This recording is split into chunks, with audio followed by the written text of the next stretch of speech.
नमस्कार, मी साक्षी न्यूज 24 सह्याद्रीमध्ये तुमचं स्वागत। जी समस्या आजवर केवळ महानगरची डोकेदुखी होती, ती ड्रग्सची भीषणता आता महात्मा गांधींच्या विचारांचा वारसा असलेल्या वर्धा जिल्ह्याच्या ग्रामीण भागात कारंजा घाडगे येथे येऊन ठेपल्याने मोठी खळबळ उडाली आहे। कारंजा घाडगे येथे डायरेक्टर्स ऑफ रेव्हेन्यू इंटेलिजन्सने रविवारी रात्री केलेल्या मोठ्या कार्यवाहीत अतिशय घातक समजल्या जाणाऱ्या मेफेड्रॉन या अंमली पदार्थाचा तब्बल 192 कोटी रुपयांचा साठा जप्त केलाय। वर्धा जिल्ह्याची ओळख गांधी जिल्हा आणि दारूबंदीमुळे असताना करोडो रुपयांचे ड्रग्ज पकडले जाणे ही घटना वर्धा जिल्ह्याच्या भविष्यासाठी अत्यंत गंभीर आणि चिंतेची बाब मानली जाते।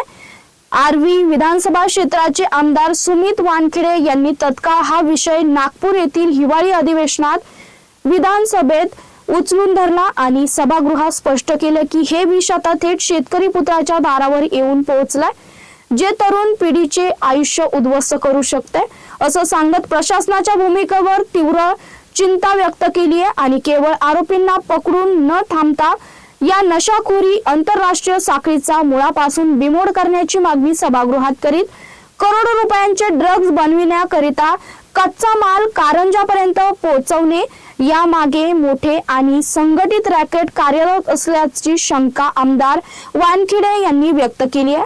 तसेच तरुण पिढीला या व्यसनाच्या विळख्यातून सुरक्षित व त्यांचे आयुष्य वाचवण्यासाठी आणि गांधी जिल्ह्याची प्रतिमा जोपासण्यासाठी दोषींवर तातडीने कठोर कायदेशीर कारवाई करावी, असं सभागृहात आक्रमक होत म्हणाल्यात। सदर लक्षवेधी प्रकरणार्थ प्रशासनाकडून काय कार्यवाही करण्यात येते याकडे आता सर्वांचे लक्ष लागलंय। सुमित वानखेडे। अध्यक्ष महोदय, आमचा वर्धा जिल्हा गांधी जिल्हा म्हणून ओळखला जातो। या जिल्ह्यातली अत्यंत गंभीर आणि धक्कादायक अशा घटनेची माहिती मी सभागृहाला देऊ इच्छितो। अध्यक्ष महोदय, माझा मतदारसंघ आर्वी मतदारसंघ आहे आणि इथून 70 किलोमीटर असलेल्या कारंजा तालुका ही नगरपंचायत आहे। त्या ठिकाणी अतिशय धक्कादायक घटना काल घडली। DRI म्हणजे डायरेक्टर ऑफ रेव्हेन्यू इंटेलिजन्स यांनी या छोट्याशा 10-15 हजार लोकसंख्या असलेल्या गावात रेड टाकली, छापेमारी केली। खऱ्या अर्थाने आम्हाला तर दारूबंदी असल्यामुळे अवैध दारूच्या रेडची आम्हाला सवय झालेली आहे, पण अध्यक्ष महोदय, अशा ग्रामीण भागामध्ये कालच्या रेडमध्ये काय मिळालं DRIला, तर त्या ठिकाणी 192 कोटी किमतीचे 128 किलोचे मेफेड्रोन म्हणजे MD ड्रग हे मिळाले आहे। अध्यक्ष महोदय, या ठिकाणी अधिवेशन चालू असताना 70 किलोमीटर दूर MD ड्रगचा ग्रामीण भागात कारखाना हे अतिशय धक्कादायक अशी बाब आहे। आतापर्यंत जेवढाही मेट्रो सिटीज असते त्या ठिकाणी पार्टी ड्रग म्हणून MD ड्रगचा वापर होतो, परंतु पहिल्यांदा हे ड्रग हे सर्वसामान्य माणसाच्या दारापर्यंत, शेतकऱ्यांच्या दारापर्यंत आलेलं आहे। अध्यक्ष महोदय, ही अतिशय गंभीर घटना आहे। याच्या DRIने ही कारवाई केली, परंतु जिल्ह्यातील पोलीस यंत्रणेला याची काहीही माहिती नाही। त्या ठिकाणी 285 किलोच्या जवळपास कच्चा माल अजून सापडलेला आहे। करोडो रुपयाचा माल त्या ठिकाणी उपलब्ध काल DRIला झालेला आहे। या घटनेचे अध्यक्ष महोदय दोनच अर्थ निघतात।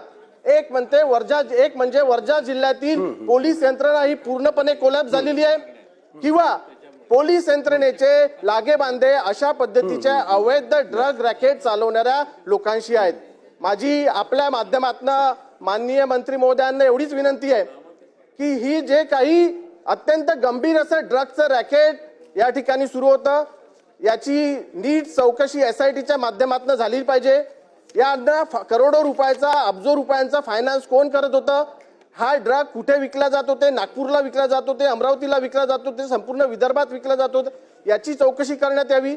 या संपूर्ण प्रकरणाची माहिती सभागृहाला मंत्री महोदयांनी द्यावी आणि जिल्हा प्रशासनाचे जे पोलीस अधिकारी आहेत त्यांची जबाबदारी फिक्स करावी। अशा पद्धतीची घटना जर ग्रामीण भागामध्ये होत असेल तर भावी पिढीसाठी ही अत्यंत धोकादायक अशी स्थिती आहे। अध्यक्ष महोदय, धन्यवाद।